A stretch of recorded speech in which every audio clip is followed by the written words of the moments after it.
Picture this, you've just thrown it away mid-race, dropped a massive chunk of points, and watched your championship hopes take a serious nosedive. Yet the very next morning, you're back at the same circuit, faster, sharper, and smiling like you've just hit the jackpot. That's Marc Márquez in a nutshell. In this video, we're diving deep into three key things. Exactly what happened during Monday's Jerez test, what upgrades have suddenly got Marquez flying again, and just how precarious his 2026 title defense is looking right now. Stick around, this one's definitely worth your time. Let's start with the painful part. At Sunday's Spanish Grand Prix, Marc Márquez crashed out. It wasn't a minor tip-off into the gravel either. He was out of the race before most fans had even finished their first drink. The championship standings reflected the damage immediately. He now finds himself 44 points behind the current title leader, Marco Bezzecchi. 44 points down, and we're not even at the halfway point of the season. That's not the kind of deficit you can simply brush aside. But here's what truly sets Marquez apart from everyone else in the paddock. The very next day, on Monday, he showed up at the circuit without a trace of disappointment on his face. In fact, quite the opposite. He joked that crashing out early on Sunday actually left him fresher than expected for the test, shameless, confident, and brilliant as ever. He backed up those words with serious work too, completing a total of 68 laps throughout the day. His physical condition was reported as fine, and more importantly, a whole load of brand new Ducati parts were there waiting to be tested. This is where it gets really interesting for the technical fans. Ducati arrived at Jerez with a clear mission, to find solutions for the issues that have been bothering them all season long. And they didn't turn up empty-handed. Several brand new components were brought in, many of them completely unpainted, which made it very easy to distinguish the new parts from the old ones. The most noticeable change was a completely new fairing. The design has changed significantly. It now features a much wider profile that stretches right out to the edges of the front wing and extends further forward toward the airbox. Gone is the previous sharp, arrow-like shape. The feeling, especially under the eye of Ducati's aero chief Gigi Dall'Igna, is that they are looking for increased contact surface at the front end, essentially trying to change how the entire nose of the motorcycle behaves under different conditions. Next up, there was a revised swing arm with new aerodynamic developments at the rear. While less flashy than the fairing, these changes are equally important as they influence load distribution and rear-end stability, especially when accelerating hard out of corners. Third, Marquez also tested a modified chassis. This is the kind of update you feel more than you see. It affects the feedback the rider gets through the handlebars and the seat in every single corner. After running it, Marquez reported that he immediately started to feel much more confident at the front end, particularly in left-hand corners. Why does that matter so much? Because left-handers have traditionally been one of Marquez's biggest strengths, yet he has openly admitted struggling with them for much of this season. So this wasn't just a small adjustment, it went straight to the core of the problem he's been facing. Ducati Lenovo team boss David Tardozzi was surprisingly open when speaking to the official MotoGP website. He explained that the team had been working hard on the aerodynamics, seeing it as one of the most promising areas for improvement. And it looks like they found something worthwhile. Tardozzi confirmed that Marc was happy with the new configuration. Of course, theory is one thing, results on track are another.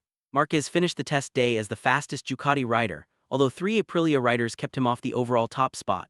He did manage to top the timesheets briefly in the afternoon with a lap time of 1 minute 36.277 seconds, a seriously quick lap, especially considering this was the very first official in-season test of 2026. Thanks to MotoGP's strict testing rules, this was Ducati's first real opportunity to try genuinely new parts since the season began. The timing couldn't have been better. While Marquez adapted quickly to the new upgrades, the situation on the other side of the Ducati garage was slightly different. His teammate Pecco Bagnaia still had some doubts about certain components. Tardozzi acknowledged that the two riders simply want different things from the bike. Marquez is prioritizing gains in fast corner speed, while Bagnaia is more focused on braking and corner entry. Keeping both happy is turning out to be quite the balancing act for Ducati. It's also worth noting that Fabio Di Giannantonio from the VR46 team, the only other GP25 rider on the grid besides Marquez and Bagnaia, was brought in to help test the new parts. Smart move by Ducati, gathering valuable data from multiple different riding styles in a single day. Now let's address the big elephant in the room, those 44 points behind Bezzecchi. Is the 2026 title already over for Marquez? Not by a long shot, but it has definitely become more difficult than he would have hoped. Remember, Marquez is the reigning world champion.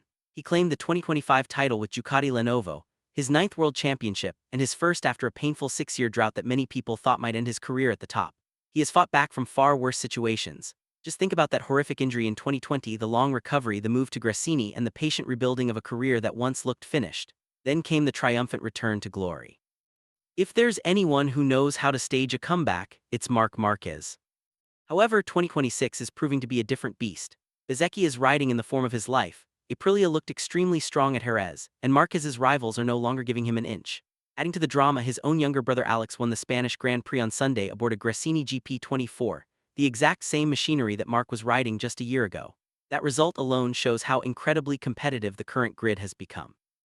The big hope for Marquez and Ducati is that the improvements found at Jerez will translate well to the upcoming races at Le Mans, Mugello, and Catalunya. These next 3 rounds will be the real test of whether this new performance can work across different types of circuits. If you've followed Marquez's career long enough, you already know one thing: he is at his absolute most dangerous when his back is against the wall. History has shown it time and time again, usually in the most spectacular fashion. The aerodynamic gains discovered at Jerez directly tackle a very specific issue: front-end confidence, especially in left-hand corners. If this improvement carries over to Le Mans and Mugello, circuits with very different characteristics, then Ducati may have unlocked something truly significant. One final point worth highlighting: this was only the first official test of the season. Ducati has only just started rolling out these updates across the entire team. Their development program still has a long way to go. And as long as Ducati continues to develop faster than their rivals, which they have done very impressively for several seasons now, Marquez will only gain more weapons in his arsenal as the year progresses. Now it's over to you. Do you still believe Marquez can catch Bezzecchi and win the 2026 title, or do you think this season has already slipped away from him? Drop your thoughts in the comments below. Are you still fully in the Team Marquez camp, or have you already started backing someone else for the championship? Also, throw in your podium prediction for Le Mans while you're at it. I read every single comment, and if something catches my eye, it might even make it into the next video. If you enjoyed this detailed breakdown, make sure to smash that like button. It really helps the channel grow. And if you haven't subscribed yet, what are you waiting for? Every race weekend, we deliver deep dives you won't find anywhere else.